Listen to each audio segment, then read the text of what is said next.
चलिए बच्चों, 12th class का जो सिलेबस अपन स्टार्ट कर रहे थे, very good morning. Solution chapter ले रहे हैं अपन। थोड़ा सा इसको लिखें और देखें, है ना। न्यूमेरिकल साथ के साथ मैं बता रहा हूँ, आप उसको वीडियो को पॉज करके नोट कर सकते हैं।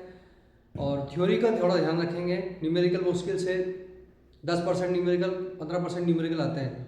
10 से 15 नंबर के न्यूमेरिकल आएंगे आपके, बाकी थ्योरेटिकल आएंगे। थोड़ा सा ध्यान देंगे तो बढ़िया कवर हो जाएगा। और आपस में शेयर करें, बोर्ड क्लास का के हिसाब से पूरा वीडियो ले रहे हैं, ठीक है। चलिए अगला टॉपिक है अपना, इसमें सॉल्यूशन चैप्टर चल रहा है। सॉल्यूशन में नेक्स्ट टॉपिक है सॉल्युबिलिटी। ठीक, सॉल्युबिलिटी मींस किसी भी कंपाउंड में, किसी भी सॉल्वेंट में अगर 100 ml में हम कितना सॉल्यूट ऐड कर सकते हैं, दैट इज कॉल्ड सॉल्युबिलिटी। ठीक है, तो यहाँ देखिए सैचुरेट है, 100 ml वाटर लिया हमने, NaCl मिक्स कर रहे हैं, मैक्सिमम सॉल्युबल जितना हो जाएगा that is called solubility of NaCl। ठीक, solute plus solvent and solution, इसको कहते हैं अपन डिसोल्यूशन प्रोसेस। और वापस से जब रिटर्न जाता है तो that is called crystallization process. Okay, solubility definition क्या था? Maximum amount of the solute in gram which can be dissolved in 100 gram of liquid, that is called solvent, to form saturated solution at the particular temperature is called solubility। अब यहाँ पर अपन बात करेंगे solid in liquid, gas in liquid और liquid in liquid. 9 types के जो solution पढ़े थे उसमें से हमें केवल ये 3 टाइप्स के ही स्टडी करना है डिटेल से। Solid in liquid, gas in liquid और लिक्विड इन लिक्विड, इनके बारे में अपने को स्टडी करनी है। चलिए नेक्स्ट पेज पे चलते हैं अपन। यहाँ पर है factor affecting of solid in liquid, यानी किसी लिक्विड में हम अगर सॉलिड ऐड कर रहे हैं तो उसको कौन कौन से फैक्टर अफेक्ट कर सकते हैं, जैसे टेम्परेचर, प्रेशर, कंसंट्रेशन, इस टाइप से। ठीक, तो फर्स्ट है जैसे लिक्विड में हमने सॉलिड ऐड किया NaCl, तो इसकी सॉल्युबिलिटी है 36 ग्राम, इससे ज़्यादा डिसॉल्व नहीं हो सकता रूम टेम्परेचर पर। फिर है nature of solute and solvent, like dissolve like concept. Nature का मतलब है दोनों अगर पोलर हैं तो जल्दी से सॉल्युबल हो जाएंगे, दोनों नॉन पोलर है तो आपस में सॉल्युबल हो जाएंगे, एक पोलर एक नॉन पोलर है तो आपस में सॉल्युबल नहीं होंगे। ये ध्यान रखना है, अपोजिट नेचर आने पर सॉल्युबल नहीं होंगे। तो ये है polar solute dissolve in a polar solvent, example NaCl H2O। फिर है non polar solute dissolve in non polar solvent, CCl4 in benzene. तो दोनों नेचर सेम होना चाहिए दोनों का। फिर यहाँ का देखें एक्सप्लेनेशन का बात करूं आयनिक की, हमारे पास 2 तरह की एंथैल्पीज होती है। ठीक है, यहाँ समझो जरा, अगर ये क्रिस्टल है, इस क्रिस्टल को पानी के जैसे टच करते हैं तो एक एनर्जी रिलीज होती है, उस एनर्जी का नाम है हाइड्रेशन एंथैल्पी। कौन सा नाम है?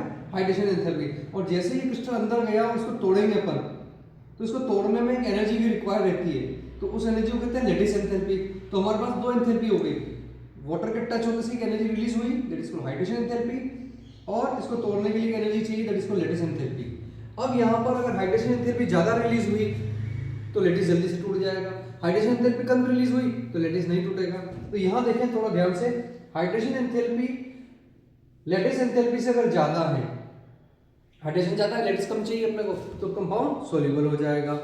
और यहाँ पर हाइड्रेशन एंथैल्पी कम है, लैटिस एंथैल्पी ज्यादा चाहिए, तो कंपाउंड इनसॉल्युबल हो जाएगा, अंदर क्रिस्टल घूमते रहेंगे, उसके जितनी है उतने तो डिसॉल्व हो जाएगा, उसके बाकी के घूमते रहेंगे, वो सॉल्युबल नहीं हो पाएगा। ठीक है, जिसको अपन इस कंडीशन के हिसाब से समझते हैं सैचुरेटेड अनसैचुरेटेड सॉल्यूशन, ये ध्यान रखना।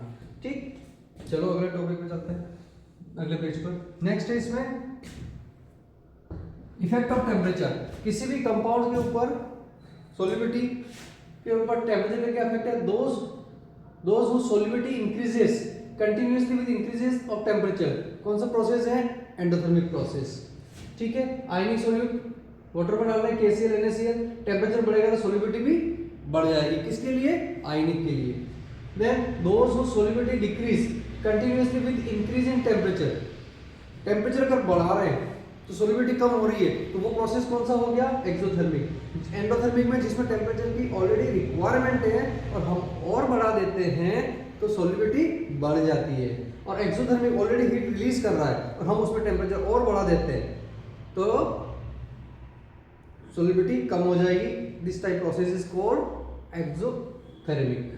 ठीक, टेम्परेचर बढ़ाने में सॉल्युबिलिटी डिक्रीज हो जाती है। अब तीसरी कंडीशन, दो substance whose solubility does not increase or decrease continuously, that is called transition temperature. Okay, example है यहाँ पर Na2SO4 10H2O, या इसके अंदर क्रिस्टलाइन वाटर है और इसको रिलीज कर रहे हैं अबव 32.4 डिग्री सी। बढ़ाएंगे तो ये इसमें कन्वर्ट हो जाएगा, कम करेंगे तो वापस आ जाएगा इसमें। तो इस टाइप को कहते हैं अपन ट्रांजिशन टेम्परेचर। चलो आगे नेक्स्ट अगला टॉपिक है प्रेशर। अगर हम सॉलिड के अंदर लिक्विड में सॉलिड मिला रहे हैं तो प्रेशर का कोई इफेक्ट आएगा क्या? नहीं आना, क्योंकि प्रेशर से कोई लेना नहीं। पानी के अंदर अगर शक्कर डाल रहे हो आप, प्रेशर करोगे तो कोई इफेक्ट नहीं आएगा। तो no effect of the pressure of solubility solid in liquid. Then अगला टाइटल कौन सा वाला? सॉल्यूशन। कौन सा? Liquid gas in a liquid. Gas in a liquid का सबसे पहले जैसे ही टाइटल आता है आपको ये ध्यान रखना है, गैस इन ए लिक्विड की बात करता है, इसका मतलब सोडा वाटर, जितने भी एरिएटेड ड्रिंक हैं या ब्रिवेजेस हैं वो सारे इसी में आते हैं, जैसे Coca Cola, Pepsi, Fanta, Gopala, जो भी आपके मार्केट में मिलते हैं वो सारे, लाइक वो ड्यूज है ना। अभी गर्मी आते से सारे चालू हो जाएंगे एड इसके, है ना। ऋतिक रोशन आएगा पहाड़ पर कूदेगा और ड्यूज पिएगा वो, और पहाड़ कूद जाएगा। इसके चक्कर में लोग खूब पड़ गए बेचारे, ड्यूज पी करके कूदते कुछ नहीं होता उनको, तो हाथ पे टूट गए। ठीक है, चलो यहाँ पर अगली बात करते हैं अपन। Almost all gases are soluble in water to different extents. अलग अलग रेशियो में गैसेस सोल्यूबल हो सकती है। And the existence of the aquatic life in a water due to dissolve oxygen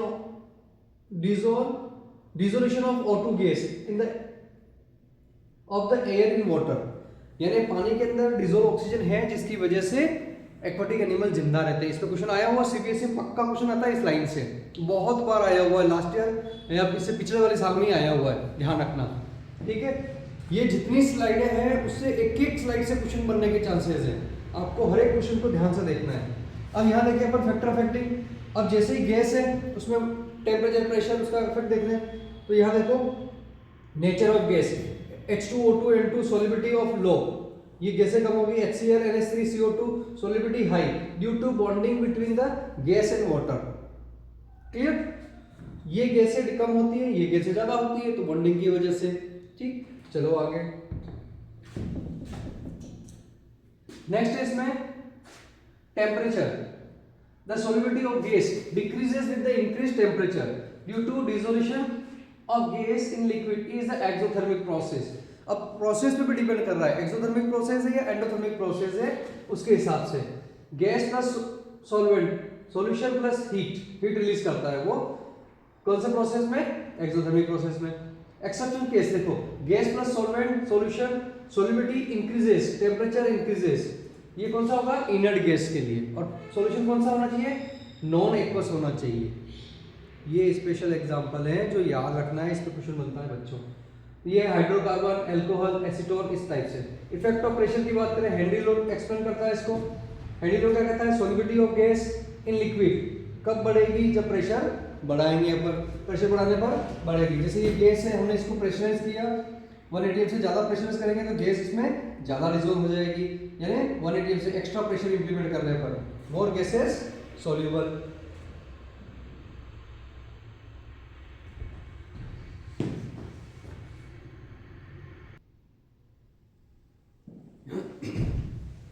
चलिए अगले पेज पे चलते हैं। इसमें नेक्स्ट है Henry law, very important, 2 marks में पूछते हैं इसको, सीधा सा ध्यान रखें। हेनरी लॉ, हेनरी लॉ किसके बारे में बात करता है? Gas in a liquid dissolve होता है उसके बारे में हेनरी लॉ बात कर रहा है। याद रखने का तरीका, गैस का मतलब हाइड्रोजन गैस, हाइड्रोजन का सिंबल क्या है? H, और H का हेनरी का स्पेलिंग भी H से स्टार्ट है। Gas means gas, hydrogen, hydrogen मतलब हेनरी लॉ, ऐसे करके इसको याद रखना। ठीक, यहाँ देखो, the mass of gas dissolve in a given volume of the liquid at a constant temperature is directly proportional to pressure of gas present in equilibrium with the liquid. M direct proportional to P. M is equal to KH by KH into P. KH is equal to Henry law constant. इसको अपन और क्या लिख सकते हैं? The partial pressure of gas in vapor phase P is directly proportional to mole fraction of gas. Mole x यहाँ पर क्या है? Mole fraction of the gas in the solution. तो P direct proportional to x और P is equal to KH into x। ये हमारे NCERT में दे रखा है, हमको यही याद रखना है, वो कंपटीशन पर्पस से डायरेक्ट बता रखा है। एक्स यहाँ पर मोल फ्रैक्शन है, फ्री प्रेशर है, प्रेशर ऑफ गैस है और हेनरी लॉ कांस्टेंट है। ये फॉर्मूला प्लस डेफिनेशन याद रखनी है अपने को सीधा। ठीक, चलो अगले पे। नेक्स्ट है यहाँ पर कंडीशंस ऑफ हेनरी लॉ। ठीक, हेनरी लॉ की क्या कंडीशन है, क्या होना चाहिए, इसके ऊपर क्वेश्चन आया हुआ है बच्चों और इंपॉर्टेंट कंडीशंस है। ठीक, the pressure should not be very high नहीं होना चाहिए, प्रेशर कम होना चाहिए। And temperature should not be too low, temperature कम नहीं होना चाहिए। And the solubility of gas in the solvent should not be very high. Then the gas should not chemically combine with the solvent or dissociate in the solvent. ये सारी condition होगी, ध्यान में रखना है, तभी हेनरी लॉ का ऑब्जे होगा यहाँ पर। The application of Henry law, ये 3 एप्लीकेशन है, इन 3 एप्लीकेशंस पर पक्का क्वेश्चन आता है। अगर हेनरी लॉ नहीं पूछा तो एप्लीकेशन से क्वेश्चन बनेगा बच्चों, 100% याद रखना। तीनों एप्लीकेशन सिंपल सी हैं, यहाँ देखेंगे अपन। फर्स्ट है, जितने भी एरिएटेड बेवरेजेस हैं उनके बारे में बात की गई है। In the production of carbonated beverages, cold drinks bottle are sealed under the high pressure so that the more CO2 can be dissolve in it. High pressure से उसको बंद करते हैं ढक्कन को, ताकि ज्यादा से ज्यादा गैस उसमें सोल्यूबल हो सके। चलो अगला बता रखा है यहाँ पर, देखो स्क्यूबा डाइवर्स का मतलब जो समुद्र के अंदर पीछे सिलेंडर बांध करके अंदर जाते हैं, तो धीरे धीरे जाएंगे तो उसका पानी का डेंसिटी बढ़ती जाएगी, तो वो पानी का प्रेशर ज्यादा रहेगा उनके ऊपर, शरीर के ऊपर, तो गैस भी अंदर डिसॉल्व होगी। पानी का प्रेशर और हमारा ब्लड का प्रेशर दोनों बराबर रहेंगे तो आदमी जिंदा रहेगा। तो वो ब्लड में गैस डिसॉल्व ज्यादा होती जाएगी और ऊपर का प्रेशर मेंटेन रहेगा। ठीक है, तो ये इस तरह से नीचे जाता रहेगा, तो ऊपर का प्रेशर ज्यादा आ रहा है तो अंदर की गैस भी ज्यादा रहेगी। अब O2 और N2 अंदर डिसॉल्व हो गई। अब गया तो धीरे धीरे पर आया एकदम फास्ट, जैसे ही फास्ट ऊपर आएगा तो ऊपर का प्रेशर हो गया कम और अंदर का ब्लड की जो गैस डिसॉल्व हुई थी वो बाहर नहीं निकल पाई। तो उस केस में क्या होता है, एकदम नहीं निकलती है। जब वो निकलती है तो यहाँ पर आकर के जॉइंट में इकट्ठी हो जाती है, इकट्ठी होती है तो उसे कहते हैं बैंड्स, और उसकी वजह से बाहर निकलने से आदमी की डेथ हो जाती है। तो उस बीमारी को कहते हैं बैंड्स, ये याद रखना, बैंड यानी डिकम्प्रेशन ऑफ सिकनेस। और अब इस बीमारी से छुटकारा पाने के लिए या ऐसा नहीं हो उसके लिए इसका रेशो चेंज किया हुआ है। ठीक है, ये रेशो है यहाँ पर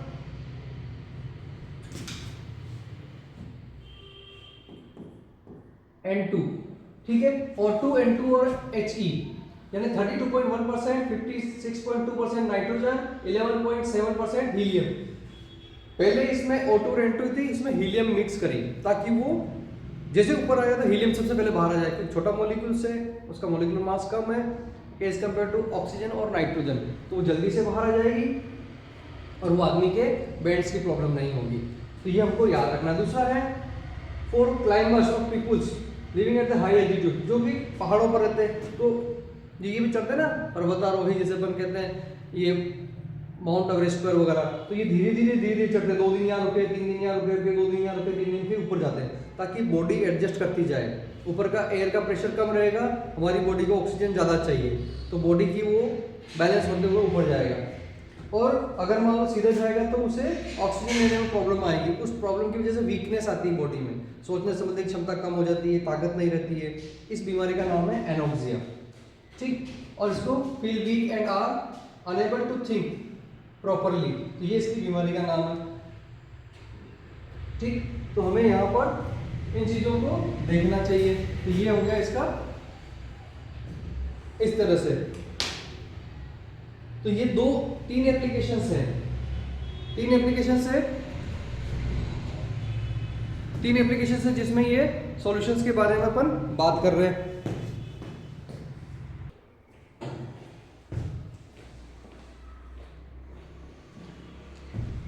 अब नेक्स्ट देखें इस पे, in the formulation of lungs. तो यहाँ पर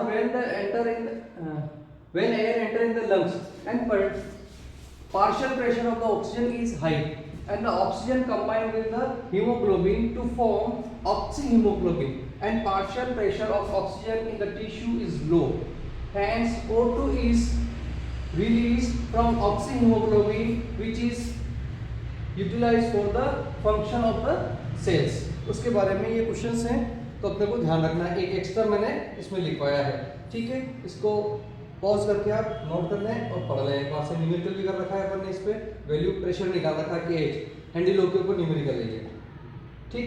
अगले चलते हैं अपन, इसमें एक न्यूमेरिकल और कर रखा है, उसके बाद मेन चलते हैं क्वालिटेटिव प्रॉपर्टीज, जो इस चैप्टर का खास पॉइंट है। 4 क्वालिटेटिव प्रॉपर्टीज है। क्वालिटेटिव प्रॉपर्टीज मींस जितने भी सॉल्यूशंस के अंदर सोल्यूट अपन ऐड करते हैं उसकी वजह से फैक्टर अफेक्ट करते हैं, उसके सॉल्यूशन की प्रॉपर्टी चेंज हो जाती है, जैसे boiling point, melting point, freezing point, osmotic pressure, ये सारी चीजें अफेक्ट करती है।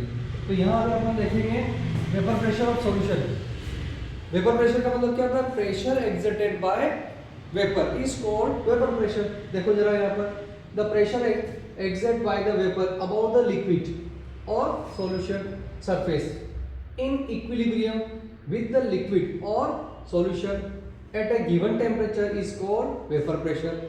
अब यहाँ पर देखेंगे ये किस किस पर अफेक्ट करता है? Nature of solvent, temperature, boiling point, purity of liquid, affect of addition of non volatile solute. Vapour pressure किस पे अफेक्ट करता है? ये 5 चीजें हैं, इन पे क्वेश्चन बनता है बच्चों, ठीक। अब वेपर प्रेशर का मतलब है जैसे ये लिक्विड है, इसमें ये वेपर में कन्वर्ट हो रहा है। यहाँ हमने क्लोज कंटेनर लिया, जितनी भी वेपर बन रही है इसके लिक्विड के ऊपर प्रेशर क्रिएट करती है, इस प्रेशर को कहते हैं अपन वेपर प्रेशर। द कंडेंसेशन और इवोप्रेशन दोनों जब बराबर हो जाए इक्विलिब्रियम, कंडेंसेशन का मतलब है पानी का वेपर का इसमें कन्वर्ट होना, इवोप्रेशन मतलब ऊपर जाना, दोनों बराबर हो जाएंगे तब जाकर के प्रोसेस स्टॉप हो जाएगा, ठीक। नेक्स्ट है इसमें बॉइलिंग पॉइंट की अगर बात करें, हमने 9-10 में पढ़ा था the temperature at which liquid boil is called boiling point, but 12th के अकॉर्डिंग बॉइलिंग पॉइंट की डेफिनेशन अलग है। यहाँ पर क्या है? The vapour pressure of liquid is equal to atmospheric pressure. Vapour pressure of liquid is equal to atmospheric pressure, that temperature is called boiling point, ठीक। ये वेपर बन रही है, ऊपर का प्रेशर, दोनों जब बराबर हो जाएंगे तो वो लिक्विड बॉयल हो जाएगा। इसके बाद आते हैं हम राउट लॉ पे। राउट लॉ बात करता है solid in a liquid, sugar उसमें डिसोल्व कर रहे हैं तो for a solution of 2 miscible liquids the vapour pressure of each liquid of each in the solution is less than the respective vapor pressure of the pure liquid, and at the equilibrium partial vapor pressure of the liquid is directly proportional to its mole fraction in solution, यानी P direct proportional to x1 और P1 is equal to P1 not x1। P1 यहाँ इसका solution का vapour pressure है और P1 not है इसका pure का वेपर प्रेशर, ठीक। तो यहाँ पर प्योर वाटर है, इसका वेपर प्रेशर ज्यादा बनेगा, और हमने सॉल्यूट का ऐड कर दिया नमक, तो इसका वेपर कम बनेगी, ठीक है। चलो आगे नेक्स्ट बात करते हैं। इसमें इसको एक्सप्लेन किया इन्होंने, partial vapour pressure of the solution, और P1 नोट क्या है? Vapour pressure of pure solvent, और x1 क्या है? Mole fraction of solute. अब यहाँ पर हमने इसको थोड़ा सा डिटेल से लिया है, ठीक है। डिटेल से क्या लिया? Case a solute is volatile solid और लिक्विड। सॉल्यूट क्या लिया? वोलेटाइल सॉलिड और लिक्विड। इसकी अगर बात करें, a binary solution of volatile components and according to Raoult's law, ठीक, in a solution the vapour pressure of a component at a given temperature is equal to the mole fraction of the component of in the solution multiplied by the vapor pressure of the component in the pure state at the same temperature। P1 is equal to P1 not dot x1।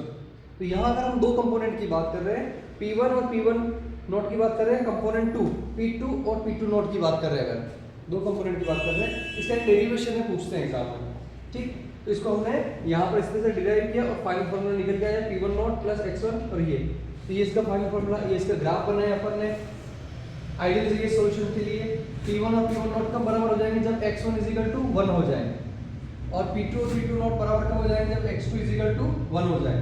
और ये जो graph बना रखा है P total के लिए, और ये P1 के लिए, ये P2 के लिए, ये आइडियल केस का ग्राफ है। चलो फिर उसके बाद चलते हैं Raoult law as a special case of Henry law. ये दोनों स्पेशल केस कब हो जाए, तो हमने यहाँ देखा हेनरी लॉ क्या लिखा हुआ P1 is equal to KH not x1 और राउट लॉ क्या है P1 is equal to P1 not x1। अब ध्यान से अगर देखोगे इन दोनों में सेम क्या है, P1 इधर भी, P1 इधर भी, x1 इधर भी, x1 इधर भी है, तो दोनों में डिफरेंस किसका हुआ, KH P1 नॉट का, ठीक। तो ये इसका डिफरेंस हो जाएगा। Only the partial pressure, only the proportionality constant KH differ from the P1 not, the route law becomes as a special case of Henry law in which KH becomes equal to P1 naught। जब ये दोनों बराबर हो जाएंगे तो special case आ जाएगा। Then इसके बाद हमने लिखा लिमिटेशंस ऑफ राउट लॉ, ठीक। when the solution is not dilute, ठीक, and there is a strong interaction between the solute and solvent molecules, positive और नेगेटिव डेविएशन हो जाएगा, ठीक। and if the solute molecule undergo dissociation in the solution and the number of particles in the increase in the solution and Raoult's law is not obeyed, यानी solution में हमने डाला, temperature कम हो रहा है, प्रेशर कम हो रहा है, वॉल्यूम कम ज़्यादा हो रहा है, या उसकी वेपर प्रेशर कम ज़्यादा हो रही है, तो उस केस में राउट लॉ का ओबे नहीं करते। और अगर राउट लॉ का ओबे नहीं करेगा तो उसे नॉन आइडियल कहेंगे अपन, जो ओबे करेगा उसे आइडियल सॉल्यूशन कहेंगे अपन। बात समझ में आ गई? सिंपल से इस पूरे पैराग्राफ का मीनिंग ये है, ठीक। चलो आगे, अगला अपने पास एक न्यूमेरिकल है, न्यूमेरिकल को आप देखिए, नोट करना। फिर इसमें चलते हैं आइडियल सॉल्यूशन। सबसे अच्छा क्वेश्चन बनता है आइडियल एंड नॉन आइडियल का, ठीक है। तो आइडियल सॉल्यूशन की अगर बात करें अपन, पहले आइडियल पढ़ेंगे फिर उसके बाद नॉन आइडियल। आइडियल में देखिए आप, सॉल्यूशन विच ओबे राउट लॉ, ये राउट लॉ लिखा हुआ है। द हीट चेंज और मिक्सिंग शुड बी जीरो, यानी किसी भी दो लिक्विड को मिलाते हैं तो उसकी हीट चेंज नहीं होनी चाहिए। मोस्टली क्या होता है, हीट चेंज हो जाती है, ठीक है। And volume change of mixing should be zero, heat change zero, volume change zero होना चाहिए। And there should be no chemical reaction between solute and solvent, solute और solvent के बीच में chemical reaction नहीं होनी चाहिए। and the ideal solution change in entropy is not zero, entropy zero नहीं होनी चाहिए, कुछ ना कुछ वैल्यू रहेगी उसकी, del S not equal to zero। और solute molecule should not dissociate or associate in an ideal solution and they do not form azotribe, azotribe भी नहीं बनाते। तो मैंने कितने पॉइंट लिखा है, 7, आपको कम से कम 4 याद रह जाए तो एग्जाम में काम हो जाएगा अपना। फिर उसके बाद एग्जांपल देखें। एग्जांपल याद रखने का सबसे बढ़िया तरीका, दोनों एक जैसे होने चाहिए, नेचर उनका सेम होना चाहिए। जैसे n hexane n heptane, chlorobenzene bromobenzene, है ना। और दोनों टाइप के एल्कोहल होंगे, इथाइल अल्कोहल, मिथाइल अल्कोहल, दोनों एल्कोहल होंगे तो कौन से हो जाएंगे, वो आइडियल हो जाएंगे। तो देखो chlorobenzene bromobenzene, chloroethane bromoethane, benzene और टोलुइन, इस टाइप के एग्जांपल आइडियल के हो जाएंगे। नेक्स्ट है नॉन आइडियल। नॉन आइडियल का मतलब आइडियल का जो ग्राफ है ये सीधा सीधा, इसमें से अगर मान लो कोई नॉन आइडियल है, यानी ग्राफ ऊपर जा रहा है, वेपर प्रेशर कम ज्यादा हो रहा है या कम हो रहा है, तो उसे कहेंगे अपन नॉन आइडियल, ठीक है।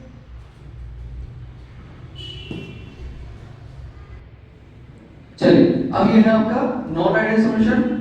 नॉन आइडियल सॉल्यूशन के अंदर अगर देखें, the solution does not obey route law, ideal में तो ओबे करता है, इसमें नहीं करता है। The heat change on mixing should be not be zero, zero नहीं होगी, बदल जाएगी।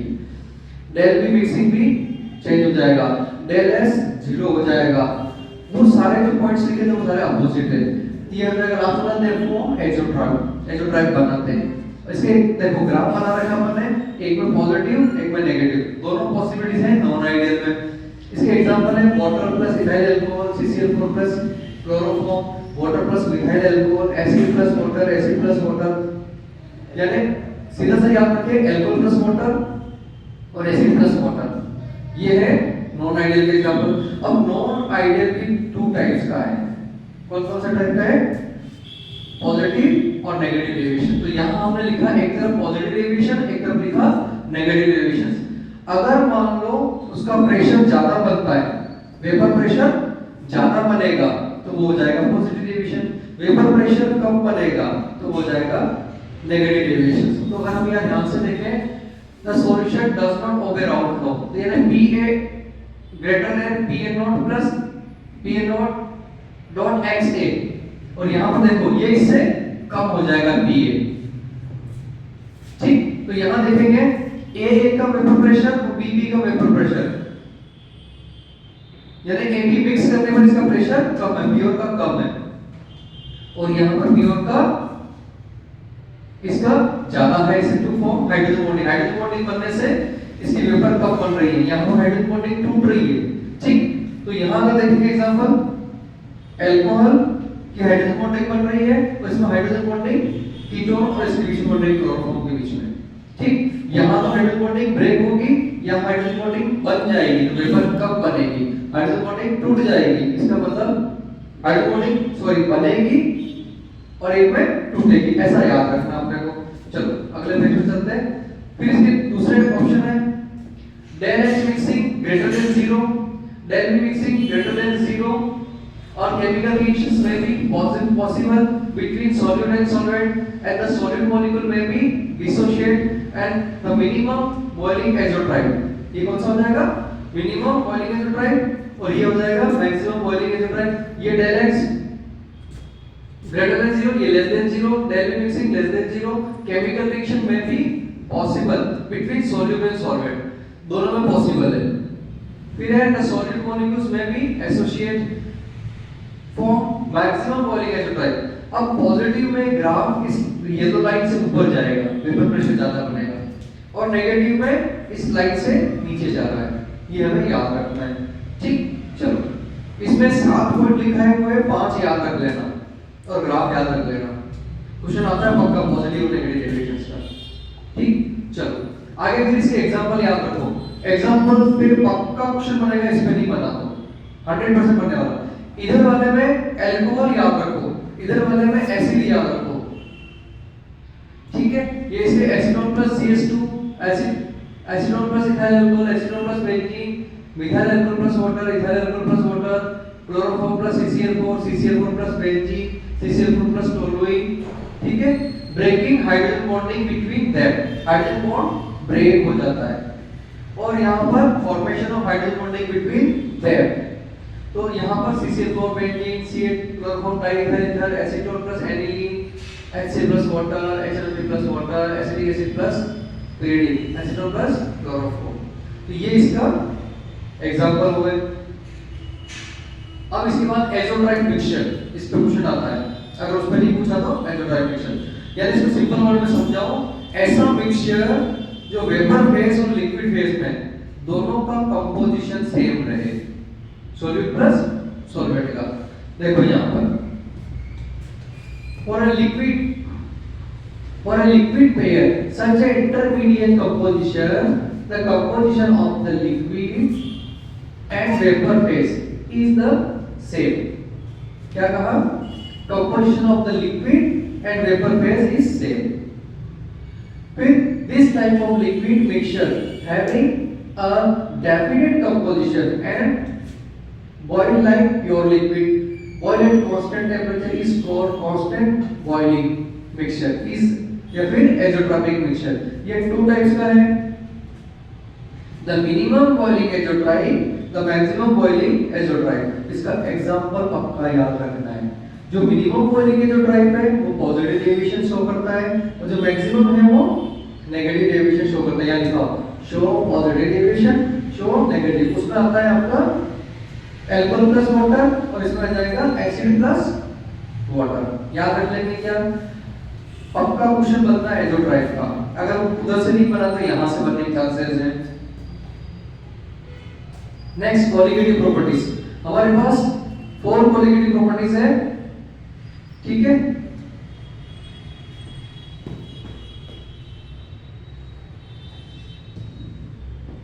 चलिए बच्चों, अब इसमें ये वीडियो तो काफी लंबा हो गया, कोलिगेटिव प्रॉपर्टीज नेक्स्ट वीडियो में लेंगे, 3 वीडियो में ये चैप्टर कंप्लीट हो जाएगा। इसके बाद नेक्स्ट इसी तरह से इलेक्ट्रोकेमिस्ट्री, केमिकल काइनेटिक्स और सारे चैप्टर लेते जाएंगे, कोशिश करूंगा 2 वीडियो में समाप्त हो जाए, ठीक है। चलो okay bye, best of luck. बाकी चारों क्वालिटी प्रॉपर्टी नेक्स्ट वीडियो में करेंगे।